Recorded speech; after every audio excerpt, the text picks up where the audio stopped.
ఆంధ్రప్రదేశ్లోని ఉమ్మడి విశాఖ జిల్లా మెడలో మరో మణిహారం చేరనుంది.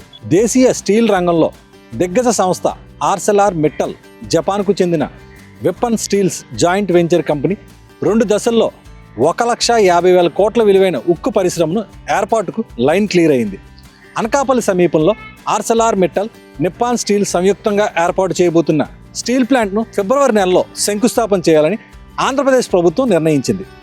ప్రాజెక్ట్ ఏర్పాటుకు అవసరమైన భూసేకరణ, అనుమతులు అప్పటిలోగా పూర్తి చేయాలని అధికారులను ముఖ్యమంత్రి చంద్రబాబు నాయుడు ఆదేశించారు.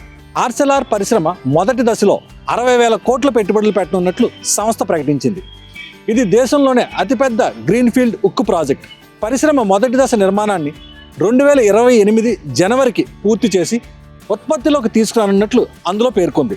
స్టీల్ ప్లాంట్తో పాటు క్యాప్టివ్ అవసరాల కోసం పోర్ట్, రైట్ యార్డ్ నిర్మాణానికి ప్రభుత్వ అనుమతులు ఇవ్వాలని ఆర్సెలార్ మిట్టల్ సంస్థ కోరింది. మొదటి దశలో 7.3 మిలియన్ మెట్రిక్ వార్షిక ఉత్పత్తి సామర్థ్యంతో స్టీల్ ప్లాంట్ ఏర్పాటు చేయనున్నట్లు సంస్థ ప్రతిపాదనలో పేర్కొంది.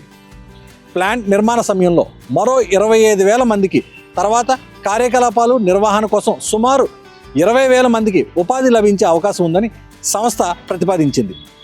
రెండో దశ ప్లాంట్ నిర్మాణంలో అంతే మొత్తం లేదా అంతకంటే ఎక్కువ మందికి ఉపాధి కల్పించనుంది. ఒకే చోట 20 నుంచి 24 మిలియన్ మెట్రిక్ వార్షిక ఉత్పత్తి సామర్థ్యం ఉన్న ఉక్కు కర్మాగారం దేశంలోనే మొదటిదవుతుందని ఆ సంస్థ తెలిపింది. క్యాప్టివ్ అవసరాల కోసం పోర్ట్ నిర్మాణానికి ప్లాంట్కు సమీపంలో 3,000 మీటర్ల పొడవున సముద్ర తీర ప్రాంతాన్ని కేటాయించాలని ప్రభుత్వాన్ని విజ్ఞప్తి చేసింది.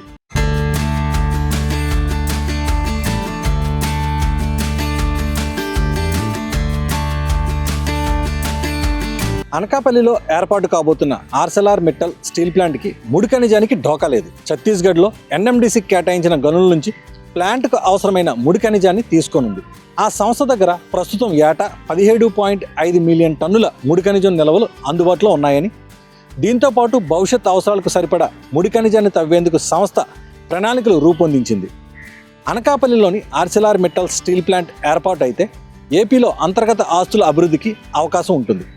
కర్మాగారంలో పనిచేసే ఉద్యోగులు, వారిపై ఆధారపడిన వారితో కలిసి పరిశ్రమకు చుట్టుపక్కల 60,000 నుండి 80,000 మంది నివసించే అవకాశం ఉంది. క్రమేణా జంషెడ్పూర్, ఖిలాయ్, బొకారో, విశాఖపట్నం తరహాలో మరో ఉక్కు నగరం అభివృద్ధికి అనువైన వాతావరణం ఏర్పడుతుందని సంస్థ ప్రతిపాదనలో తెలిపింది. దీంతోపాటు వివిధ అనుబంధ కంపెనీలు పరిశ్రమకు అనుసంధానంగా చిన్న, మధ్య తరహా పరిశ్రమలు పెట్టి పెట్టుబడులు రాష్ట్రానికి వచ్చే అవకాశం ఉంటుందని ఆ సంస్థ పేర్కొంది.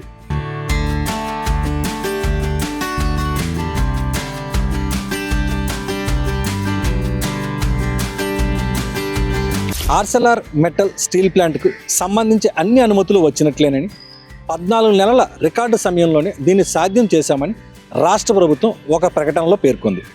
1.5 లక్షల కోట్లతో ఏర్పాటు చేయనున్న ఉక్కు కర్మాగారం దేశంలోనే అతిపెద్ద గ్రీన్ఫీల్డ్ కర్మాగారంగా రికార్డును సృష్టించనుంది. అనకాపల్లి ప్రాంతంలో ఉక్కు పరిశ్రమ ఏర్పాటు చేయడం ద్వారా ఉపాధి అవకాశాలు లభించనున్నాయి. మొదటి దశకు 2,200 ఎకరాలు, రెండో దశకు 3,800 ఎకరాలు అవసరమవుతాయి. టౌన్షిప్ నిర్మాణానికి మరో 440 ఎకరాలు అవసరం. సంస్థ అందించిన ప్రీ ఫీజిబిలిటీ రిపోర్ట్ ఆధారంగా నక్కపల్లి మండలంలో ఏపీఐఐసికి చెందిన 2,164.31 ఎకరాల భూములను సర్కార్ గుర్తించింది. బుచ్చేపేటలో 102.18 ఎకరాలు, చందనాడలో 840.2 ఎకరాలు, డిఎల్పురంలో 674 ఎకరాలు, రాజయ్యపేటలో 36 ఎకరాలు, వేంపాడులో 510.92 ఎకరాలు అందుబాటులో ఉన్నట్లు జిల్లా కలెక్టర్ ఇచ్చిన నివేదికలో పేర్కొన్నారు. రెండో దశలో 80,000 కోట్లతో ఉక్కు కర్మాగారం పనులు నిర్వహించినట్లు సంస్థ ప్రతిపాదనలో వివరించింది. దీని ద్వారా ప్లాంట్ ఉత్పత్తి సామర్థ్యం ఏటా 24 మిలియన్ మెట్రిక్ టన్నులకు పెరుగుతుంది. ఈ పనులను 2033 నాటికి పూర్తి చేసి మరో 35,000 మందికి ఉపాధి కల్పించనున్నారు. మిట్టల్ సంస్థ రెండు దశల్లో 11,138 కోట్లను ఉక్కు కర్మాగారానికి అనుసంధానంగా కో టెర్మినస్ క్యాప్టివ్ పోర్ట్ అభివృద్ధికి వెచ్చించనుంది.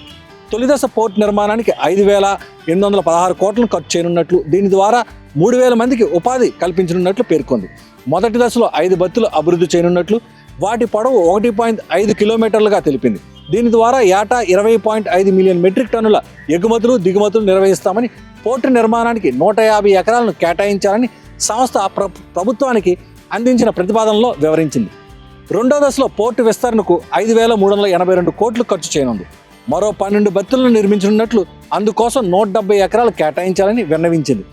ఏటా అదనంగా 28.99 మిలియన్ టన్నుల ఉత్పత్తుల రవాణా సామర్థ్యం ఏర్పడుతుందని, అదనంగా మరో 5,000 మందికి ఉపాధి కల్పించనుంది.